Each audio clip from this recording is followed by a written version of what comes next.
आदाब नाजरीन, सफ़र 100 साल का की इस शुमारी में आप सबका खैर मकदम। आज हम बात करेंगे हिंदुस्तानी सिनेमा की एक बहुत ख़ासियत यानी कि गीतों और नगमों की। हिंदुस्तानी सिनेमा यानी ख़ासतौर पर हिंदी सिनेमा के गीत इतने मकबूल रहे हैं कि हिंदी भाषी क्षेत्रों में ही नहीं बल्कि दूसरे क्षेत्रों में भी लोग उन्हें लगातार गुनगुनाते रहे हैं। आज हमारे साथ है एक ऐसे शायर, ऐसे गीतकार और गज़लकार जिनकी मकबूलियत हिंदुस्तान ही में नहीं बल्कि हिंदुस्तान के बाहर पाकिस्तान में, दुबई में, यूरोप में और अमेरिका में हर जगह उनके गीतों को, उनकी गज़लों को लोग गुनगुनाते हैं। आइए बात करते हैं हिंदी मंचों के बहुत मशहूर शायर और कवि और गज़लकार डॉक्टर कुंवर बेचैन से। आपका बहुत बहुत स्वागत है। नमस्ते डॉक्टर साहब, सबसे पहले तो आपसे ये जानना चाहेंगे कि ये जो आपके भीतर का कवि, आपके भीतर का जो गज़लकार है, वो कब आपने उसे महसूस किया? आपने भी 11-12 साल का था, तभी मैं थोड़ी बहुत तुकबंदी करने लगा था। ये बात अलग रही कि मैं उस समय फिल्मी गीतों को गाने का शौक़ था, लेकिन धीरे धीरे अपने मन की जो बात है वो मैं अपने शब्दों के माध्यम से कहने लगा। और जब 9वीं कक्षा में पढ़ता था तो जैसे कि स्कूल होते हैं, वहाँ पर मैगज़ीन के लिए बहुत सी कविताएँ मांगी जाती हैं, तो मैं अपनी कविता को वहाँ ले गया। तो जो मेरे क्लास टीचर थे वो कवि थे बहुत अच्छे, पंडित महेश्वर दयाल शर्मा जी। तो उन्होंने मेरी कविता देखी और उन्हें लगा कि ये कविता इसने नहीं लिखी होगी, उन्हें कुछ ज़्यादा अच्छी लगी। तो जबकि मैंने लिखी थी, तो उन्होंने मुझे बहुत प्रोत्साहित किया आगे जा कर के। फिर उसके बाद में मैं जब इंटरमीडिएट में सन 1959 में आया, तो उस समय वहाँ पर चंदोसी नगर में मैं रहता था, उस समय जिला मुरादाबाद में है। तो श्री सुरेंद्र मिश्र नाम के कवि, बहुत प्रसिद्ध कवि थे, और वो जो है सम्मेलन बहुत कराया करते थे आसपास, और चंदोसी में भी कराया करते थे। तो उनकी निगाह में मैं आ गया।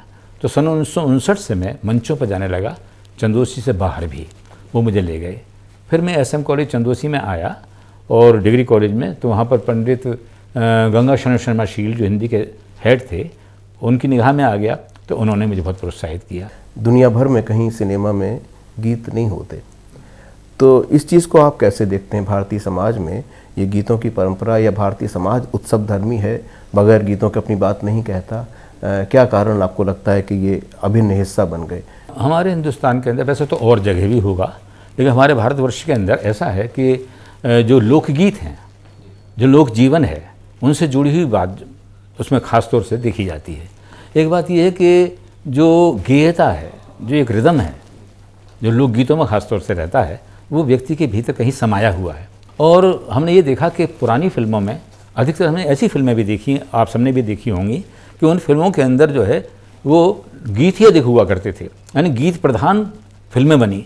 जैसे नागिन फिल्म थी, कहते हैं उसमें शायद 16-17 गीत थे उसके अंदर, और उसी पर आधारित थी। इसी प्रकार से और भी बहुत सी फिल्म बनी जो चाहे किसी उसका विषय चाहे कोई भी रहा हो, लेकिन वो गीत प्रधान थी। जैसे संतोषी माता एक फिल्म बनी, उसके अंदर थी तो वो धर्म प्रधान, लेकिन उसके जो गीत फेमस हुए, बहुत फेमस हुए, और गीत जो हैं उनके माध्यम से वो फिल्में चली, गीतों के माध्यम से फिल्में चली। तो ये गीत को हमारे देश के अंदर ख़ास तौर से हमारे हर धड़कन के अंदर जो है गेयता बसी हुई है। उस गेयता को गीत ही खास तौर से संपादित करता है, संप्रेषित करता है। अपने मनोभावों को संप्रेषित करने का सबसे बड़ा साधन अगर कोई है तो वो गीत है।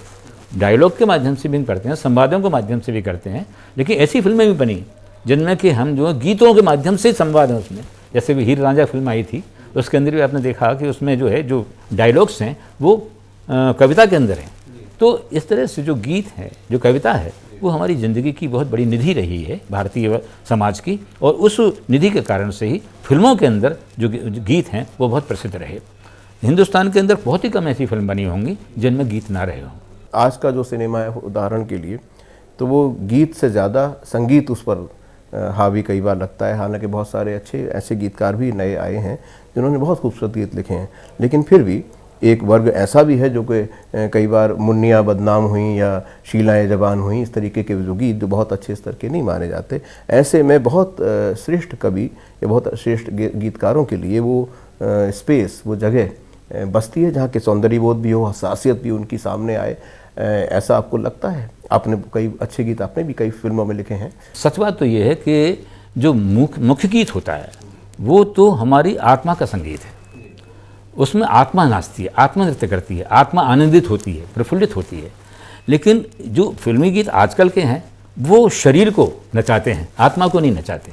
आज के जो गीत हैं वो आप ध्यान से देखें और सुने तो अभी पाएंगे कि वो शरीर की थिरकन तो है उसके अंदर, मन की थिरकन कम है, आत्मा की थिरकन कम है, आत्मा कम नाचती है। मैं तो ये मानता हूँ कि आज के जो गीत इन दिनों फिल्मों में आ रहे हैं, जिनको आप आइटम सॉन्ग के नाम से पुकारते हैं, वो गीत हैं जो कि जिनके साथ में आप नाच तो सकते हैं, यानी गा नहीं सकते। पुराने गीत ऐसे थे जो सामान्य भी गायक होता, मुकेश के गीत हैं या मोहम्मद रफ़ी के गीत हैं या औरों के गीत हैं, उन गीतों को गाया जा सकता था आराम से। तो ये जो एक अलग अलग जो हम शारीरिक उस पर चले गए, आत्मा जो हमारी मुख्य ध्येय था, तो मन, आत्मा और शरीर, तीन चीज़ें हैं। मन जब कूदता है आत्मा की तरफ तो आत्मा का संगीत होता है, जब शरीर तरफ कूदता है तो आज के गीत जो हमारे सामने आ रहे हैं उस प्रकार के गीत आ रहे हैं। आज का गीतकार जो है वो पुराने गीतकारों के मुकाबले एक कहें कि दर्शकों के साथ में आत्यंतिक संवाद नहीं कायम कर पा रहा है। एक बात जो बड़ी बात है जो मैं महसूस करता हूँ वो ये है कि पुराने समय में जो गीतकार थे वे वही गीतकार थे जो वास्तव में गीतकार किताबों में भी थे, यानी जो स्थापित गीतकार थे। अब जैसे शैलेंद्र हैं, जैसे भरत व्यास जी थे, जैसे नरेंद्र शर्मा थे, जैसे इंदिवर थे, या गज़लकारों के अंदर देखें तो आप साहिर लुधियानवी थे, शकील बदायूनी थे, मजरू सुल्तानपुरी थे, हसरत जयपुरी थे। ये सारे लोग वो थे जो कि समाज के अंदर पहले से स्थापित हो चुके थे, यानी कवि रूप में स्थापित थे, शायर रूप में स्थापित थे। बाद में फिल्मों में गए तो फिल्मों में जाने के बाद उन्होंने जो अपनी छवि थी, जो उनके गीतकार की छवि थी या शायर की छवि थी, उसको बिगड़ने नहीं दिया। उन्होंने चाहे कोई गीत की सिचुएशन क्यों ना आई हो फिल्म के अंदर, उन्होंने अपनी जो मौलिकता थी, अपनी जो शायरी थी, अपना जो गीतकारपन था, उसके लिए उन्होंने कहीं ओझल नहीं होने दिया। नीरज जी हों, संतोष आनंद जी हों, इधर के वाले गीतकारों में तो आप देखिए जो पुराने नाम थे जितने भी गीतकारों के, उस प्रकार के थे। दूसरी बात एक ये थी कि उस समय जो संगीतकार थे, उस संगीतकार भी उस समय शब्दों को उभार कर लाते थे। वो ऐसा म्यूजिक देते थे जिसमें एक शब्द उभर कर सामने आ सके, वो दब ना जाए शब्द, क्योंकि शब्द ही तो संवेदनात्मक रूप में लोगों तक पहुंचता था। भैया गीतकार का शब्द जो है अगर उसमें ओझल हो गया, संगीत में दब गया, तो जो हमारी भाषा है, जो गीत की भाषा है, वो तो नहीं पहुंची, केवल संगीत की भाषा तो पहुंची। तो संगीत ने नचा तो दिया, लेकिन जो शब्द थे वो ओझल हो गए, और शब्द ने जो मन को नचाने की बात थी, जो आत्मा को नचाने की बात थी, वो तो उससे ओझल हो गई। ख़ासतौर पर उर्दू के शायर थे, वो फिल्मों में आने से पहले उर्दू अदब में भी एक उनका मकाम था, जबकि ये बात हिंदी के गीतकारों पे उतनी प्रभावी रूप से लागू नहीं होती। हालांकि ये भी सच है कि छायावाद के मशहूर कवि सुमित्रा नंदन पंत ने भी फिल्मों के लिए लिखा, और बाद के भी कवियों ने कमोबेश थोड़ी बहुत जगह साहित्य में भी बनाई, पर उनकी साहित्य में उस तरीके की उपस्थिति नहीं थी जितना कि उर्दू के शायरों की थी। इस चीज़ को आप किस नज़रिए से देखते हैं, ऐसा क्यों हुआ? जहाँ तक उर्दू के शायर भी थे, उन्होंने जो मंच की पर शायरी थी या उनकी किताब में जो शायरी थी, उससे अलग हट करके वो शायरी की फिल्मों के अंदर, क्योंकि फिल्मों के अंदर वो उस भाषा का इस्तेमाल होना चाहिए, या उन्होंने समझ गए थे इस बात को, जो संप्रेषित हो सके, जो दूसरों तक उनकी भाषा पहुँच सके। उसमें फ़ारसी बनने में लगा ज़्यादा, एक आध शब्द कहीं आ जाएगा उनकी शायरी में, जो फिल्मी गीतों उन्होंने लिखे, तो उन्होंने उन गीतों के अंदर उस भाषा का इस्तेमाल किया जो बोलचाल की भाषा थी, जो जनता तक पहुंच सकती थी। ऐसे ही हमारे हिंदी के कवियों ने भी, जो प्रारंभ के कवि थे, उन्होंने संस्कृत भाषा का इस्तेमाल किया, जो हमारी परिष्कृत हिंदी होती है उसका इस्तेमाल किया, लेकिन उसको भी स्वीकार किया गया। अब नरेंद्र शर्मा जी का गीत ज्योति कलश छलके बिल्कुल शुद्ध हिंदी का गीत है, बड़ी परिष्कृत हिंदी उसके अंदर है, लेकिन उसकी जो धुन बनाई गई उस हिसाब से जो है, इस प्रकार से वो गीत इतना मुखर होकर के आया कि जनता तक खूब पहुंचा। ज्योति कलश छलके, ज्योति कलश छलके, ज्योति कलश छलके, वे गुलाबी लाल सुनहरे रंग दल बादल के, ज्योति कलश छलके। नाज़रीन, बहुत खूबसूरत गीत लिखे हैं डॉक्टर कुंवर बेचन साहब ने, और फिल्मों में भी उनका बहुत अच्छा इस्तेमाल किया गया। आपको उनकी कुछ झलकियां दिखाते हैं। जो अपने रहनुमा है, रहज़न है आज वे ही, आज़ाद हम कहाँ हैं,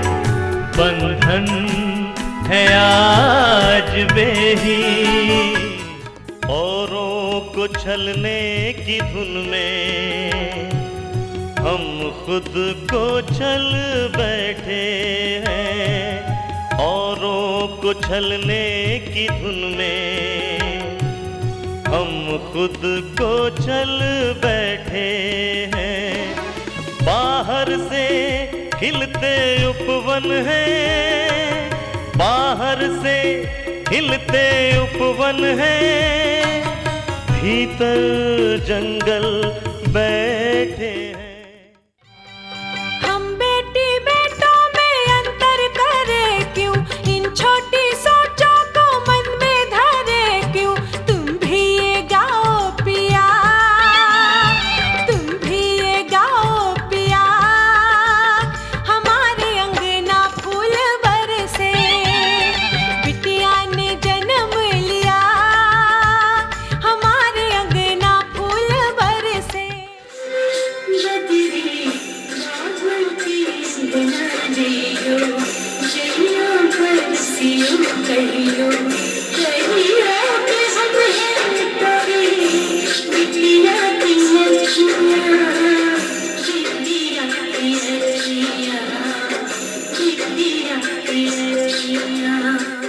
डॉक्टर साहब, ये जो गीत अभी हमने सुना जो लोकधुन पे एक तरह से था, जय बदरी जइयो और जइयो बरसियो कहियो, तो आपकी जो गीत की जो शैली है उसकी क्या विशेषता है? आज का नहीं बल्कि 33-34 साल पहले मैंने ये गीत लिखा था और तब मंच पर उतारा। पहले मंच पर मैंने इस गीत को खूब गाया क्योंकि इसमें संवेदना वाला जो पक्ष था ना, ये खासतौर से इसमें दहेज ना ले जाने के कारण से जो बहन बहुत दुखी होती है, परेशान होती है, वहाँ पर उसके पति, सास, ससुर, जेठ, जेठानी सबसे प्रताड़ित करते हैं। तो उस प्रताड़ना से जुड़ कर के उसने अपने मनोव्यथा को बादल के माध्यम से, बिजली के माध्यम से, पुरवाई के माध्यम से व्यक्त किया। अपने भाई तक उसने अपने दर्द को पहुंचाना चाहा। तो क्योंकि इसमें एक संवेदना का तत्व और जो लोकल भाषा है, उस भाषा का वो रूप नहीं है जो समझ में ना आए। मतलब वो बिल्कुल उसकी जो शैली है, उसकी जो भाषा है, उस भाषा के अंदर वो बात आई जो कि सबके समझ में आ सके। इसी गीत को मैं पहले से मंच पर गाया, बाद में फिल्म में आया। बाद में जो है इस गीत को उन्होंने कहा हमारी सिचुएशन के हिसाब से ये गीत आपका बहुत हमें अच्छा लग रहा है, हम चाहते हैं आपका ये गीत हम फिल्म में ले लें। तो मैंने ठीक है, ले लीजिए। तो इस तरह से फिल्म के लिए गीत लिखने के बजाय जो गीत है उसको फिल्म में लाया। अच्छा, जैसे आपने एक फिल्म में कोख में गीत लिखा है ना, जितनी दूर नयन से सपना, वो भी बड़ी एक जो उसका धरातल अलग है और संवेदना को, स्त्री मन को, स्त्री के अंतर्मन के भावों को बहुत गहरे छूता है। उसकी कोख से कैसे जुड़ा हुआ और कहाँ उसका पहले आपने गीत लिखा या गीत को उन्होंने कोख में लिया? मैंने गीत पहले लिखा सन 1961 में, जब बीकॉम का छात्र था तब मैंने ये गीत लिखा था। यानी इस गीत को लिखे हुए इतने काफ़ी पुरानी बात हो गई और इस गीत के कारण से मैं ख्याति प्राप्त हुई। मतलब मैं कवि सम्मेलनों में इसी गीत के कारण से पूरे हिंदुस्तान में बुलाया जाने लगा। जब रेडियो पर पहली बार मैं गया तो पहली बार यही गीत जो था मैंने पढ़ा। दूरदर्शन जब आया तो दूरदर्शन पर भी पहली बार मैंने यही गीत पढ़ा और फिल्म के अंदर भी पहली बार जो गीत गया वो यही गीत गया। तो इस गीत ने मुझे बहुत प्रसिद्धि दी। इस गीत ने का बड़ा एहसान है मेरे ऊपर है कि प्रत्येक क्षेत्र में मुझे ये ले गया। अब इतनी सारी आप बात बता रहे हैं तो हमारे जो नाजरीन हैं, हमारे जो दर्शक हैं, वो भी कुछ पंक्तियां आपके इस गीत की सुनना चाहेंगे, तो उनके लिए कुछ अगर गुनगुना दें। जितनी दूर नयन से सपना, जितनी दूर अधर से हंसना, बिछुए जितनी दूर कुंवारे पाँव से, उतनी दूर पिया तुम मेरे गाँव से, उतनी दूर पिया तुम मेरे गाँव से, जितनी दूर नयन से सपना।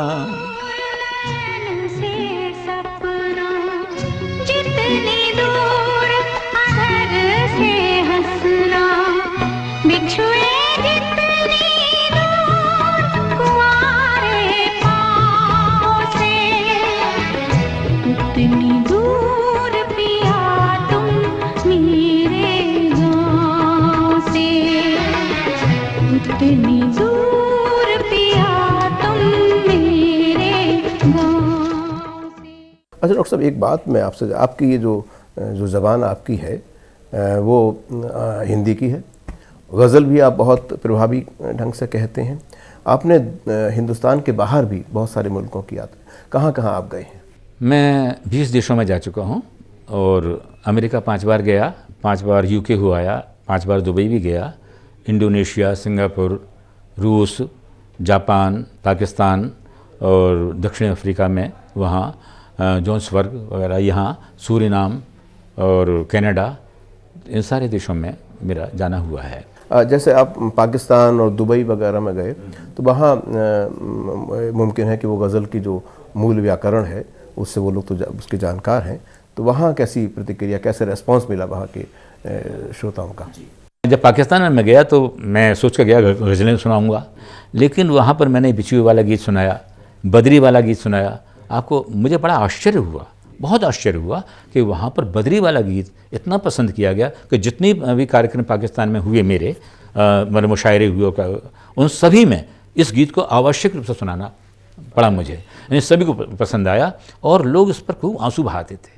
मुझे लगा कि हिंदुस्तान और पाकिस्तान में कोई अंतर ही नहीं है जहाँ तक जनता का सवाल है। देखिए, सियासी मामले कुछ दूसरे हो सकते हैं, लेकिन जो जनता है वहाँ की और यहाँ की, उनकी संवेदनाओं में कोई अंतर नहीं मुझे नजर आया। इतना रोए इस गीत पर पूछो मत, और मुझसे गले मिल करके कहा अरे हमारा भाई आया है। और वो उसमें तमाम लोग ऐसे भी थे जो कि गाज़ियाबाद में रहता हूँ इन दिनों में, गाज़ियाबाद के पास हापुड़ के, पिलखुआ के, यहाँ के रहने वाले भी थे, अमरोहा के भी रहने वाले थे। यानी अमरोहा जो है, उन्होंने जो मैं कांठ में के पास में मेरा जन्म हुआ उमरी गांव में, तो अमरोहा के पास में ही है वो, तो अमरोहा का ही मुझे माना गया और वहाँ पर अमरोहा नाम का नगर भी बसा हुआ। जो यहाँ से गए होंगे उन्होंने, तो उन्होंने मेरा अभिनंदन अलग से किया कि ये हमारा अमरोहा से आया है व्यक्ति। बहुत खूबसूरत, लोगों के बीच में जो पुल बनाने का काम एक आपने बड़ा अच्छा उसमें किया। अच्छा, दुबई में या यूरोप में, या आपने कहा भी जापान भी आप गए हैं, तो वहाँ क्या हिंदी भाषी कुछ लोग हैं? कौन लोग हैं जो आपकी कविता का आनंद ले लेते हैं? देखिए, सबसे ज़्यादा तो हिंदुस्तान के लोग यूके में और अमेरिका में हैं, फ़िलहाल कनाडा में। तो जब मैं कनाडा और अमेरिका और यूके में गया तो वहाँ पर हमारी हिंदी जनता काफ़ी थी, मतलब हिंदी ऑडियंस बहुत थी वहाँ। और उसमें जैसे कनाडा भी अभी 3 महीने पहले मैं गया था, तो कनाडा में 1200 लोग भी एक कार्यक्रम में मिले। तो ये 1200 लोगों का होना बहुत बड़ा माना जाता है, क्योंकि एक जगह तो रहते नहीं हैं, कोई 200 मील से आ रहा है, कोई 300 मील से आ रहा है, कोई 400 मील से आ रहा है, कोई प्लेन से आ रहा है, कोई किसी तरीके से आकर के वो कविता सुनने के लिए आ रहे हैं। तो इस तरीके से 1200 लोग, बहुत बड़ी भीड़ मानी जाती है वहाँ पर। और 250-300 तो अक्सर हुआ ही करते थे। बिखरे हुए लोग रह रहे हैं चारों तरफ और वहाँ से वो सुनने आ रहे हैं किसी एक जगह पर, ये बड़ी बात थी।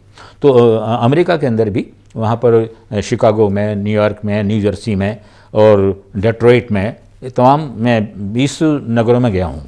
पिछली बार में यात्रा जो मैंने की वो 20 नगरों में कवि सम्मेलन थे, तो उन समय में गया तो 20 नगरों के अंदर एक अच्छी ऑडियंस वहाँ पर मिली। तो उसमें अधिकतर तो भारतीय लोग ही होते थे, लेकिन उनके जो मित्र हैं 1-2% जो उनके अंग्रेज लोग भी होते थे, जो हिंदी जान गए थे, वो भी उसमें उपस्थित हुआ करते थे और उसी रुचि के साथ वो सुनते थे। कविता सुनाते समय उनकी जो प्रतिक्रिया होती थी, वो प्रतिक्रिया तालियों बजा करके और उनकी आंखों में चमक जो होती थी वो, और यहाँ तक कि बहुत पसंद आई कोई पंक्ति तो वो खड़े होकर के जो है उसका सम्मान करते थे। मेरे कई गीत ऐसे थे, नदी बोली समंदर से मैं तेरे पास आई हूँ, ये भी फिल्म में आया है। ये गीत भी उसमें आया। ये जो भविष्य द फ्यूचर नाम की फिल्म बनी यूके में, जिन्होंने उसमें ये 2 गीत हैं मेरे, बदरी बाबुल के अंगना जइयो, और एक ये गीत भी है, नदी बोली समंदर से मैं तेरे पास आई हूँ, मुझे भी गा मेरे शायर मैं तेरी ही रुबाई हूँ। ये वाला गीत भी बड़ा फेमस हुआ, तो ये गीत भी ख़ास तौर से वहाँ सुना गया अमेरिका में। जापान के अंदर मुझे बड़ा आश्चर्य हुआ कि जब मैं गया जापान में तो 100 वर्ष हिंदी विभाग को हो चुके थे वहाँ। हिंदी विभाग के 100 वर्ष मनाए जा रहे थे, जिसमें कि हमें कवि सम्मेलन बुलाया गया था। पूरी दुनिया से जो हिंदी के और उर्दू के लोग थे वहाँ पर बुलाए गए, तो शायर भी बुलाए गए बहुत सारे, पाकिस्तान से, अमेरिका से, कनाडा से, और हिंदी के कवि हिंदुस्तान से हम लोग गए थे कुछ। तो वहाँ जाने के बाद वहाँ पर भी मुझे एक उर्दू की अलग वो थी, संस्था थी, वहाँ पर मुझे बुलाकर अलग से सम्मानित किया, और वहाँ पर जो है उन्होंने उर्दू की गज़लें भी सुनी और हिंदी के गीत भी सुने जापान के अंदर। तो इस तरीके से इंडोनेशिया में, सिंगापुर में, इन सब जगह, या मस्कट में, वहाँ इधर मस्कट जाना हुआ, वहाँ भी, तो चाहे वो यूरोप में गया मैं, चाहे वो अमेरिका गया, चाहे वो इंग्लैंड गया, चाहे वो जापान गया, चाहे रूस गया, वहाँ हाँ रूस के भी बड़े बड़े नगरों में मैं 87 में गया था जब रूस टूटा नहीं था। उस समय जो बड़े बड़े नगर ताशकंद, लेनिनग्राड और मॉस्को और ये जो हैं और 2 नगर बड़े बड़े थे उस समय, तो अलमाटा है ना, कीव, ये जो नगर थे उन नगरों में मैंने कविता पाठ किया। आप अगर सिनेमा के लिहाज से देखें तो कौन लोग हैं, कौन से ऐसे गीतकार या गज़लकार हैं जिन्होंने आपको प्रभावित किया, जो आपको पसंद आते हैं सिनेमा से जुड़े हुए? मैं ये मानता हूँ कि हिंदी के प्रचार प्रसार में सबसे बड़ा योगदान अगर रहा है तो फिल्मी गीतों का रहा है। फिल्म का बहुत बड़ा योगदान रहा। दुनिया के अंदर हिंदी की जो फिल्में हैं वो बहुत देखी जाती हैं और उनमें क्यों गीत होते हैं तो गीत खूब सुने जाते हैं। तो हिंदी के प्रचार प्रसार में चाहे हमारे दक्षिण भारत में जाएं तो दक्षिण भारत में भी, चाहे वहाँ उनकी फिल्में कन्नड़ में, तेलुगु में बनी हुई हैं और दूसरी भाषाओं में बनी हुई हैं, प्रांतीय भाषाओं में, लेकिन हिंदी फिल्मों के माध्यम से हिंदी दक्षिण भारत में बहुत पहुँची। कवि सम्मेलन और फिल्म, इन दोनों ने बहुत ज़्यादा पूरी दुनिया के अंदर अपनी भाषा को पहुँचाया है। यानी नंबर 2 पर हम मानते हैं कि ये जो कवि सम्मेलन है या मुशायरे हैं, उनके माध्यम से भी हमारी भाषा दूसरे देशों में पहुँची है और फिल्मों के माध्यम से सबसे ज़्यादा पहुँची है। तो वहाँ पर राज कपूर की जो फिल्म थी रूस के अंदर, मेरा जूता है जापानी वगैरह, ये जो गीत थे बड़े पॉपुलर थे, बल्कि हमसे वहाँ सुने, मुझे उन दिनों याद भी था ये गीत। तो मुझसे कहा था आपको वाला गीत याद है क्या? तो मैं अपनी कविता सुना रहा था, वो तो अलग बात रही, लेकिन इसके साथ साथ मुझसे वो गीत सुना गया, मेरा जूता है जापानी, मेरी पैंट है इंग्लिस्तानी। कि ये जो सिनेमा आज हिंदुस्तान का सिनेमा जिस मकाम पर है, इसमें आप क्या इम्कान देखते हैं भविष्य में? जो गीत की खासियत है, हिंदुस्तान की नगमों की खासियत है, वो क्या, किस तरह से ये फ़रोग इसको दिया जाएगा? इस बारे में क्या ख्याल आपके हैं? जैसा हम जानते हैं कि अपने प्रदीप थे और प्रदीप ने बहुत सारे गीत लिखे इस प्रकार के, दुनिया वालों में हिंदुस्तान हमारा है। हाँ, तो आज़ादी से पहले भी लिखे थे, लेकिन वो उनके बैन लगाना पड़ गया उनको। तो देश को जागृत करने में, देश को एक नई दिशा देने में, देश को एक नया संस्कार देने में, देश को एक नई संवेदना देने में, देश को एक पूरा माहौल बदलने में गीत का बहुत बड़ा महत्व रहता है। इसलिए गीतकारों को बहुत संभल करके गीत लिखने चाहिए। तो अब जो है हम ये देख रहे हैं कि इधर उस प्रकार के गीत नहीं आ रहे, एक आध कोई गीत निकल आए, लेकिन अधिक तरह से गीत नहीं आ रहे जो कि हमारी सामाजिक चेतना को जागृत करते हों। चलिए, हम ये उम्मीद कर सकते हैं कि बेहतर फिल्में भी बने और ऐसी फिल्में बने जो माशरे को, समाज को एक अच्छी दिशा दें। बहुत अच्छा लगा आपसे बात करके डॉक्टर साहब। नाज़रीन, ये थे डॉक्टर कुंवर बेचैन, हिंदुस्तान के बहुत मशहूर शायर, जिनकी मकबूलियत हिंदुस्तान ही में नहीं बल्कि हिंदुस्तान की सरहदों के बाहर, पाकिस्तान में, दुबई में और यूरोप और अमेरिका तक में है। अगले हफ्ते फिर एक और शख्स से आपकी मुलाकात कराएंगे। तब तक के लिए आदाब।